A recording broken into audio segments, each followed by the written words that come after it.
You see this? You see this one can rotate?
Thank you all for coming. You know, a few years ago, Polly and I got a call from some friends live in the Dayton, Ohio area. We live about 40 miles north of there, and they asked if we were free to go to dinner with them on a few nights later, and we said sure. And they said, before we go to dinner, we're going to tour the Wright brothers' homes. And we said great. We enjoy history. Let's learn about these amazing two Americans. And so we go there, and you paid the lady at the door $5 from the Historical Society, and you go on this tour and you learn all these amazing things about the Wright brothers. You learn about the bicycle shop and the other things, the gadgets and gizmos they tinkered with and built. Fascinating tour. Last stop on the tour is Orville Wright's bedroom, and they tell you a few more things about this particular Wright brother, and then they close the tour out by showing you two pictures. First picture they hold up, that very first flight, 1903, in Kitty Hawk, North Carolina, in this thing they called a plane. And you first of all, you see that and you think, how did that thing get off the ground? And the truth is, it barely did. It flew like 100 feet, got a few feet off the ground. And you're thinking about that, you sort of remember that picture from 8th grade, 9th grade, whenever they teach you that in school. And I thought, well, that's amazing. They put that picture down, and then they hold up a second picture. 44 years later, 1947, Chuck Yeager breaking the sound barrier in a jet. And I was like, wow, that I didn't know. That's amazing. And 44 years we go from two guys flying 100 feet to another American breaking the sound barrier in a jet. And literally, that was the end of the tour. They put that picture down, and Polly and I start walking out. And as we're walking out that door, it hit me. Wait a minute. Why did they stop there? I represent Wapakoneta, Ohio, Auglaize County, Ohio, hometown of Neil Armstrong, who 22 years after Chuck Yeager breaks the sound barrier, steps on the moon. Stop and think about it. In 66 years, one lifetime, we went from two guys flying 100 feet to putting a man on the moon. It is a great country. A great country, the greatest country in my judgment, made up of great people. And right now, those people, I think, are starting to doubt and wonder about their government and about where our nation is headed. They see an open border. They see crime in the streets. They know what it costs to put gas in their car. They know what it costs to put food on the table. They see a war in Israel, our strongest ally, Israel, and what's happening there, and the help that Israel needs. And they see a government that's been weaponized against we, the people. The very government that's supposed to serve us has been turned on the taxpayers who pay for it. I think the American people are thirsty for change. I think they are hungry for leadership. And frankly, they know that the White House can't provide it. They know the Senate won't lead. And they are looking for House Republicans to step up and lead and make change on these important issues. We got important work to do. Important work to do. We need to help Israel. We need to get the appropriations process moving so that the key elements of our government are funded and funded in the right way, particularly our military. We need to get back to our committee work, and frankly, we need to continue the oversight work that I think is so darn important. In short, we need to get to work for the American people.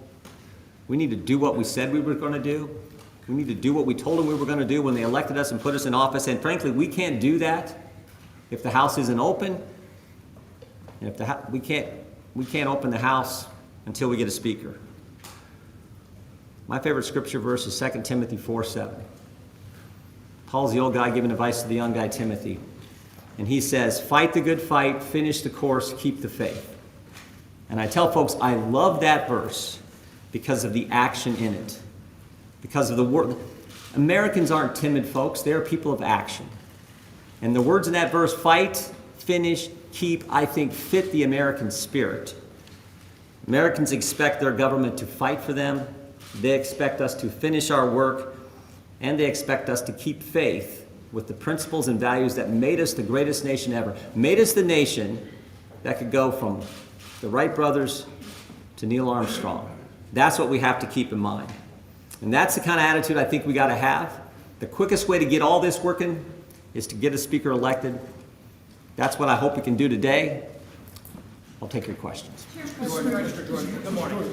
So lay out your path. Are you just going to call roll call vote after roll call vote today and tomorrow and into the weekend and try to wear your opponents down? Because it didn't seem like you made any Stop. progress yesterday meeting. Well, you all said that we were going to lose, between the first vote and the second vote, you all said we were going to lose 10 to 15 votes. We stayed the same. We picked up a few, we lost a few. I think the ones we lost can come back. So, look, there's been multiple rounds of votes for speaker before. We all know that. I just know that we need to get a speaker as soon as possible so we can get to work for the American This means people. Congressman, thank you, Congressman. So just to be clear, do you plan to grind this out this weekend if you don't get the votes today? And then secondly, President Biden, as we heard last night, is sending a $100 billion foreign aid package here to Congress. Is that something that you would support? You're making the case for why we need to get the House open so we can evaluate the package. We can't do that, can't vote on that, can't pass anything in that. Until we get the House open. So I got to see the package, but we certainly need to help Israel. But I got to see the package. But again, we can't do that if the House isn't open. All the more reason why we need to get the House open as soon as possible. Mr. Jordan, what do you say to the people of Israel, Prime Minister Netanyahu, that you're not able to provide aid to Israel because the House is so locked up? Again, I think you're making my case. I got 200 votes, the speaker designee from my colleagues. The sooner we can get this accomplished, the better for the American people who expect us to work for them and for our friends and allies like the great state of Israel. In your conversation with members yesterday, were you able to get any of the ones who didn't support you previously to pledge to you that they would switch their votes for you? We had a good conversation. We'll continue to do that. But as I point out, the fastest way to get to work for the American people is to elect a speaker so the House can be open and we can get things done. I'll take a couple more. Mr. Chairman, thank you. Congressman Ken Buck has said that one of his doubts are the 2020 election and your view on that. So I want to ask you two related questions. One, what was your intent when you emailed a memo to Chief of Staff Mark Meadows suggesting that Vice President Pence that he should forego any unconstitutional votes? And do you believe the 2020 election was stolen? I think there were all kinds of problems with the 2020 election. I've been clear about that. My intention in forwarding the email was an argument made by former Inspector General for Donald Rumsfeld, accomplished lawyer who laid out an argument from the Federalist Papers. I forwarded it on to him. That was all it was. Can you walk through what is your plan this weekend? If you pick up any votes on the third ballot or if you lose votes on the third ballot? Our plan this weekend is to get a speaker elected to the House of Representatives as soon as possible so we can help the American people. Last one. What is your message for the people of Israel about wasting everyone's time when you clearly don't have the votes to be speaker? We stand with Israel. I've been there 5 times. Amazing people, amazing country, and we should do everything we can to help them. The quickest way to do that is to elect a speaker. Thank you all very much.